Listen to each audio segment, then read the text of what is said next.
السلام علیکم۔ آج ہم ایک بہت ہی دلچسپ موضوع پر بات کرنے والے ہیں۔ وعلیکم السلام۔ جی بالکل۔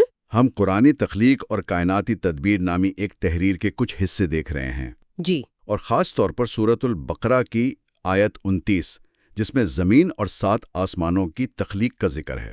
ہاں، بہت اہم آیت ہے۔ ہمارا مقصد ہے کہ اس آیت کو سمجھیں، تخلیق کی ترتیب پر جو باتیں کی گئی ہیں ان کو دیکھیں، اور یہ بھی کہ اسلامی نظریات اور جو پرانی فلکیات تھیں ان میں کیا تعلق بنتا ہے۔ جی کوشش کریں گے کہ ان پہلوؤں پر روشنی ڈالی جائے۔ تو آیت یہ ہے، هُوَ الَّذِي خَلَقَ لَكُم مَّا فِي الْأَرْضِ جَمِيعًا ثُمَّ اسْتَوَىٰ إِلَى السَّمَاءِ فَسَوَّاهُنَّ 7 سَمَاوَاتٍ وَهُوَ بِكُلِّ شَيْءٍ عَلِيمٌ۔ سبحان اللہ۔ ترجمہ کچھ یوں ہے، وہی تو ہے جس نے زمین کی سب چیزیں تمہارے لیے پیدا کی، پھر آسمان کی طرف متوجہ ہوا تو انہیں ٹھیک 7 آسمان بنا دیا، اور وہ ہر چیز کا علم رکھتا ہے۔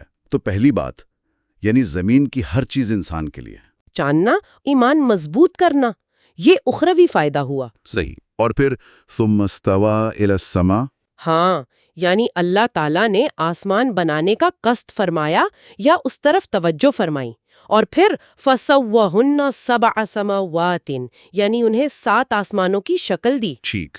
یہاں یہ جو لفظ ثم ہے، یعنی پھر، اس پر بھی مفسرین نے کافی غور کیا ہے۔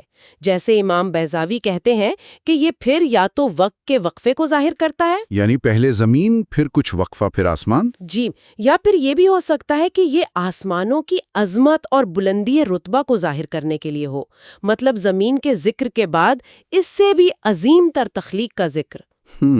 دلچسپ نکتہ ہے۔ اچھا، یہیں سے وہ ترتیب والا سوال بھی تو اٹھتا ہے نا۔ بالکل، یہ آیت تو کہتی ہے زمین پہلے پھر آسمان، لیکن ایک اور آیت ہے سورۃ النازعات میں، وَالْأَرْضَ بَعْدَ ذَلِكَ دَحَاهَا۔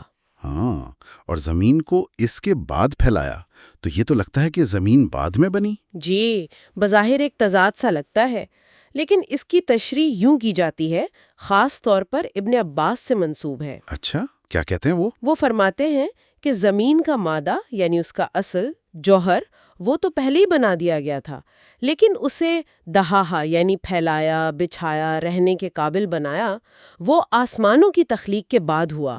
اوہ، اچھا، تو تخلیق پہلے، پھیلانا بعد میں۔ جی، یہ ایک ممکنہ تطبیق ہے۔ ایک اور رائے یہ بھی ہے کہ یہاں بعدہ یعنی بعد کا لفظ اصل میں ما یعنی 7 کے معنی میں ہے۔ اچھا، یہ بھی ایک امکان ہے۔ جی، اور سورۃ حامیم سجدہ میں دنوں کا بھی ذکر ہے تخلیق کا، زمین 2 دن میں، پھر اس کے اندر پہاڑ، دریا وغیرہ مزید 2 دن میں، یعنی کل 4 دن زمین کے لیے، اور پھر آسمان 2 دن میں۔ تو 6 دن میں کل تخلیق مکمل ہوئی۔ جی ٹھیک ہے، اب آتے ہیں ان 7 آسمانوں کی طرف۔ جی یہ 7 آسمانوں کا تصور، اس زمانے میں تو یونانی فلکیات کا بڑا چرچا تھا، وہ 9 فلک مانتے تھے، ہے نا؟ بالکل، اہل حیات جیسا کہ انہیں کہا جاتا تھا، ان کا ماڈل 9 آسمانوں یا 9 افلاک پر مبنی تھا، اور وہ یہ سمجھتے تھے کہ یہ پیاز کے چھلکوں کی طرح ایک دوسرے سے جڑے ہوئے ہیں، ٹھوس ہیں۔ تو قرآن کا تصور اس سے مختلف ہوا؟ بہت مختلف۔ پہلی بات تو یہ کہ قرآن 7 کہتا ہے، 9 نہیں۔ دوسری بات، قرآن اور حدیث سے جو تصویر بنتی ہے وہ ان کے جڑے ہوئے ٹھوس ہونے والے نظریے کے خلاف جاتی ہے۔ کیسے؟ کوئی مثال؟ جی، جیسے قرآن میں قیامت کے ذکر میں آتا ہے، اِذَا السَّمَاءُ انشقت، جب آسمان پھٹ جائے گا۔ اچھا، پھٹ جائے گا، یعنی وہ کوئی ٹھوس جڑی ہوئی چیز نہیں جو پھٹ نہ سکے۔ بالکل، اس سے لگتا ہے کہ اس میں شگاف پڑ سکتا ہے۔ پھر احادیث میں تو بہت وضاحت سے آتا ہے کہ آسمانوں کے درمیان فاصلہ ہے۔ فاصلہ کتنا؟ ایک مشہور حدیث ہے ابو ہریرہ سے کہ ہر 2 آسمانوں کے درمیان 500 سال کی مسافت جتنا فاصلہ ہے۔ 500 سال، یہ تو بہت زیادہ ہے۔ کیا اسے لفظی معنی میں لیا جاتا ہے؟ اس پر بحث ہے کہ یہ عدد حقیقی ہے یا کثرت اور عظمت فاصلہ بتانے کے لیے، لیکن اصل نقطہ یہ ہے کہ یہ حدیث آسمانوں کے الگ الگ ہونے اور ان کے درمیان بہت بڑے فاصلے پر زور دیتی ہے۔ یعنی وہ جو یونانی ماڈل تھا جڑے ہوئے آسمانوں کا، جی، وہ اس سے بالکل مطابقت نہیں رکھتا۔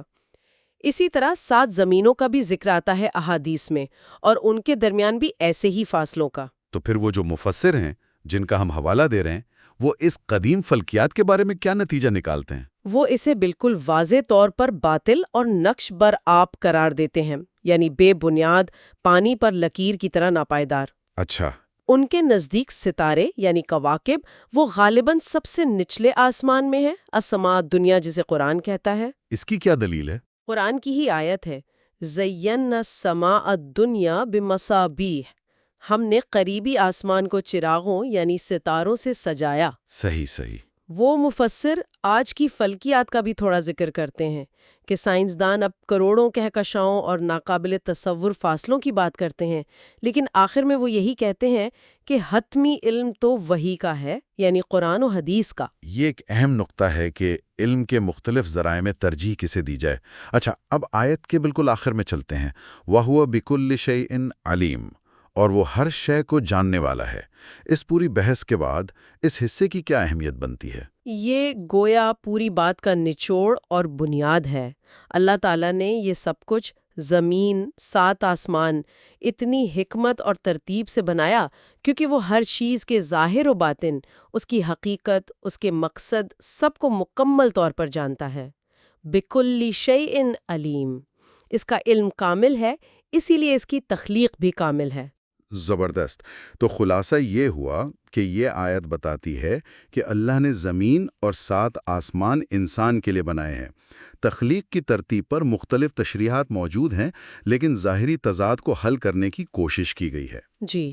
اور قرآن و حدیث کا 7 الگ الگ آسمانوں اور ان کے درمیان وسیع فاصلوں کا تصور قدیم یونانی فلکیات سے بالکل مختلف ہے۔ بالکل، وحی کی بنیاد پر ایک الگ کائناتی تصویر پیش کی گئی ہے۔ تو آخر میں ایک سوچنے کی بات یہ رہ جاتی ہے کہ ہم علم کے مختلف ذرائع یعنی وحی، مشاہدہ، عقل، ان سب کو کیسے استعمال کرتے ہیں کائنات کو سمجھنے کے لیے۔ اور وہ جو حدیث میں 500 سال کی مسافت کا ذکر آیا، جی، اسے چاہے لفظی لیں یا مجازی، یہ ہماری کائنات کی وسعت اور بنانے والے کی عظمت کے بارے میں سوچنے پر مجبور کرتا ہے نا؟ یقیناً یہ غور و فکر کے لیے